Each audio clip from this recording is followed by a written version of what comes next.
बहन कुंवारी मायावती जी यहाँ पे मीटिंग कर रही होती हैं अपने विधायकों के साथ में, और उसी बीच समाजवादी पार्टी के कुछ अराजक तत्वों द्वारा उन पर जानलेवा हमला कर दिया जाता है। नारे लगाते रहे कि मायावती बाहर आओ, हम तुमको सबक सिखाते, हम तुमको गोली का निशाना बनाते हैं। अभी गाइस मैं हूँ लखनऊ में, और मेरे पीछे आप देख रहे होंगे तो ये लखनऊ का स्टेट गेस्ट हाउस है, जिस गेस्ट हाउस से बहुत पुरानी यादें जुड़ी हुई हैं। आप इस गेस्ट हाउस का नाम से ही समझ गए होंगे मैं क्या कहना चाह रहा हूँ। समय था 1995 का, जिस समय समाजवादी पार्टी और बहुजन समाज पार्टी यूपी पर राज कर रही थी। दोनों पार्टियों ने एक बहुजन समाज का गठजोड़ होता है, उस गठजोड़ के तहत बहुजन समाज पार्टी सत्ता में थी, समाजवादी पार्टी भी सत्ता में थी, क्योंकि दोनों गठबंधन में थे। उसी के कुछ समय बाद लगभग 2 साल तक दोनों पार्टियां यूपी पर राज करती हैं। उसी के बाद होता क्या है कि पार्टियों में अनबन चलता है, जिसमें समाजवादी पार्टी पंचायत चुनाव होता है, जिसमें समाजवादी पार्टी को लगता है कि पंचायत चुनाव में उसको काफ़ी ज़्यादा नुकसान देखने को मिला है। बहुजन समाज पार्टी भी कहीं ना कहीं समाजवादी पार्टी से कुछ नाराज़ चल रही थी वैचारिक तौर पे। उसी को लेके समाजवादी पार्टी और बहुजन समाज पार्टी में अनबन चल रही। माननीय श्री कांशीराम साहब का 1995 में बीजेपी की तरफ रुझान बढ़ता है कि समाजवादी पार्टी को छोड़ के बहुजन समाज पार्टी और बीजेपी के साथ गठबंधन करके फिर से सत्ता में काबिज रहा जा सके। समाजवादी पार्टी में कन्फ्लिक्ट चला, समाजवादी पार्टी भी बसपा से दूर जाना चाह रही थी। उसी बीच में होता है 1 तारीख 1995 को, जब बहुजन समाज पार्टी राज्यपाल से मिल के अपने जो समर्थन था वो समाजवादी पार्टी से उस समर्थन को 1 जून को वापस ले लेती है, जिससे मुलायम सिंह यादव जी बड़ा नाराज चल रहे थे, क्योंकि सत्ता हाथ से जा रही थी, सत्ता गिरने वाली थी। उसी को लेकर बहुजन समाज पार्टी की मुखिया बहन कुंवारी मायावती जी इसी गेस्ट हाउस में थी और अपने विधायकों से मीटिंग कर रही थी। समाजवादी पार्टी भी बसपा के विधायकों को तोड़ने की साजिश रच रही थी, जिसमें से 69 विधायकों को तोड़ भी लिया था। 23 विधायक कम पड़ रहे थे। अगर 23 विधायक और बसपा के टूट जाते तो समाजवादी पार्टी सत्ता में काबिज हो जाती। बहुजन समाज पार्टी की भी मीटिंग चल रही थी। मुलायम सिंह यादव जी नाराज़ थे, क्योंकि बहुजन समाज पार्टी ने उनसे समर्थन ले लिया था और सत्ता गिर चुकी थी। बहुजन समाज पार्टी बीजेपी से समझौता करके अपनी पार्टी को फिर से स्थापित करना चाहती थी, जिससे मुलायम सिंह यादव जी बड़ा नाराज़ चल रहे थे। और उसी के बाद समाजवादी पार्टी के 2 जून 1995 को समाजवादी पार्टी के कुछ अराजक तत्वों द्वारा 200 के करीब इसी गेस्ट हाउस में आते हैं। उसी सामने वाले गेट से अंदर एंट्री करते हैं और बहुजन समाज पार्टी बहन कुंवारी मायावती जी पर जानलेवा हमला कर देते हैं। जात सूचक गालियाँ तक उनको दी जाती हैं। बाहर वो नारे लगाते रहे कि मायावती बाहर आओ, हम तुमको सबक सिखाते, हम तुमको गोली का निशाना बनाते हैं। बहन कुंवारी मायावती जी सबको कॉल करती हैं, लेकिन उनका फ़ोन किसी ने रिसीव नहीं किया। उसी बीच में बीजेपी के एक ब्रह्मदत्त द्विवेदी आते हैं, जो बताया जाता है कि उन्होंने बहुजन समाज पार्टी की मदद करी, जिसके बाद से ही बहन कुंवारी मायावती जी उनको अपना भाई मान, क्योंकि उन्हीं के द्वारा बहुजन समाज पार्टी की मुखिया बहन कुंवारी मायावती जी को बचाया जाता है, वरना उनके साथ कुछ भी हो सकता था, क्योंकि माहौल ही वैसा था। और उसी के बाद से समाजवादी पार्टी और बहुजन समाज पार्टी में बहुत सारी अनबन चलती रही। तो हमारे साथ प्रतीक्षित भैया भी हैं, जो कि हमारे साथ में ही हैं। क्यों भैया, चले अंदर एंट्री करें? हाँ चलिए। तो अभी हम चलते हैं इसी गेस्ट हाउस में। यहाँ की कैंटीन में हम लोग कॉफ़ी वगैरह, कोल्ड कॉफ़ी नहीं मिलती यहाँ पे, केवल आप कोल्ड कॉफ़ी पसंद है, लेकिन यहाँ गर्म कॉफ़ी मिलती है, नॉर्मल कॉफ़ी होती है वही मिलती है। चलिए वही टेस्ट करते हैं। और यहाँ का टोस्ट से बड़ा बढ़िया है। अच्छा, अभी आपको खिलाते हैं। चलिए भैया खिलाइए। चल के देख रहे हैं भाई, ये है स्टेट गेस्ट हाउस। तो चलते हैं अंदर एंट्री करते हैं। गाइस ये है लखनऊ का स्टेट गेस्ट हाउस, देख रहे हैं काफ़ी शानदार। यहाँ पे जो है पार्क टाइप में बना हुआ है, इधर भी काफ़ी फूल वगैरह लगे हुए हैं। और ये है जलपान गृह। चलते हैं भाई। दीक्षित भैया आप अकेले टेस्ट करने लगे? हाँ, आप चले गए थे कहीं पे फोन पे बातें करने। छोटे भाई को भूल गए? हाँ भूल तो जाएंगे, भूले नहीं था, आपको कॉल भी किया।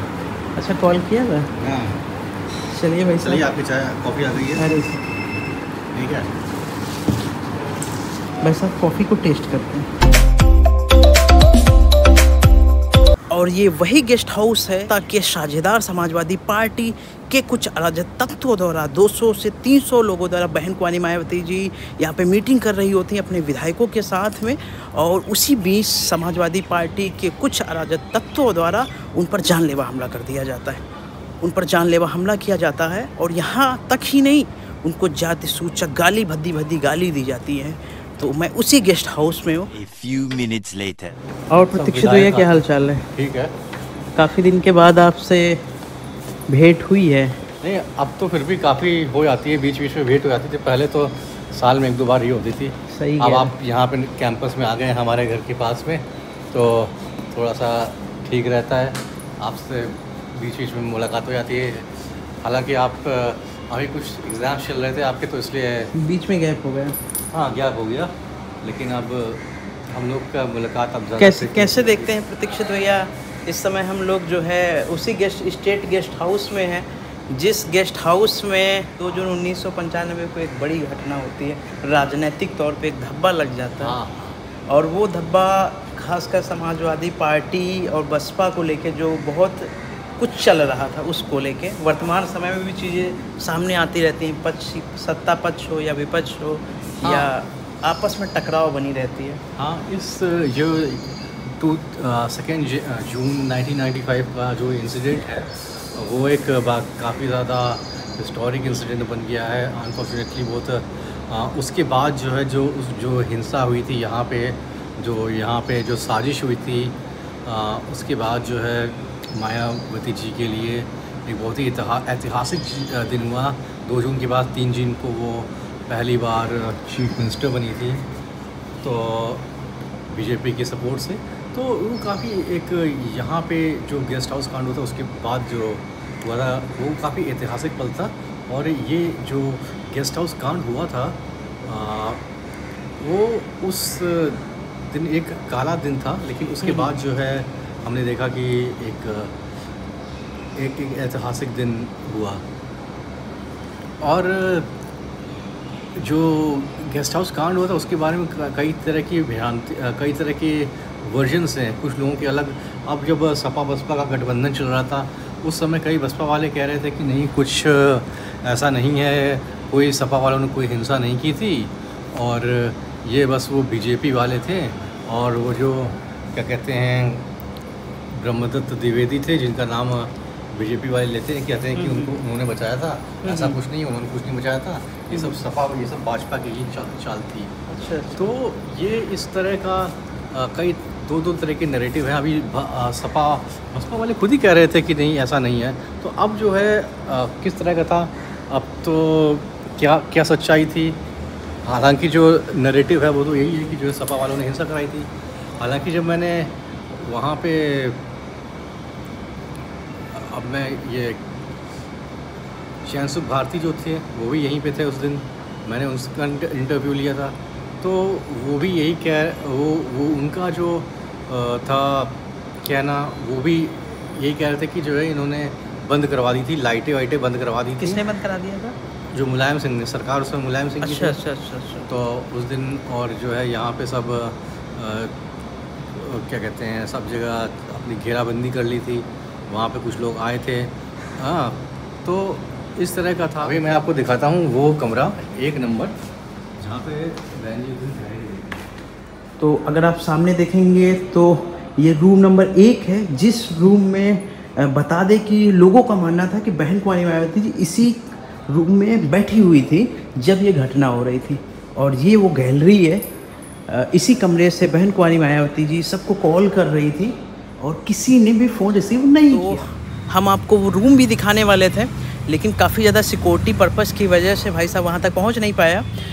प्रतीक्षित भैया, रूम नंबर 1 था या 210 था? बड़ा कंफ्यूजिंग है। क्या कौन सा? कई लोगों ने 1 नंबर बताया है। अच्छा, मैंने भी ब्लॉग में 1 नंबर ही दिखाया है, हालांकि कि रूम नंबर 1 ही था जिसमें बहन जी रुकी हुई थी। लेकिन तो कुछ हाँ, इसमें बड़ा कंफ्यूजिंग है कि 1 में थी, किस में थी। उनसे ज़्यादा मतलब नहीं, क्योंकि जो हमला हुआ था वो सब पे हुआ था। आज हमने लखनऊ गेस्ट हाउस की पूरी घटना को आपको याद दिलाने की कोशिश करी, वो इसलिए क्योंकि आज है 2 जून 1995।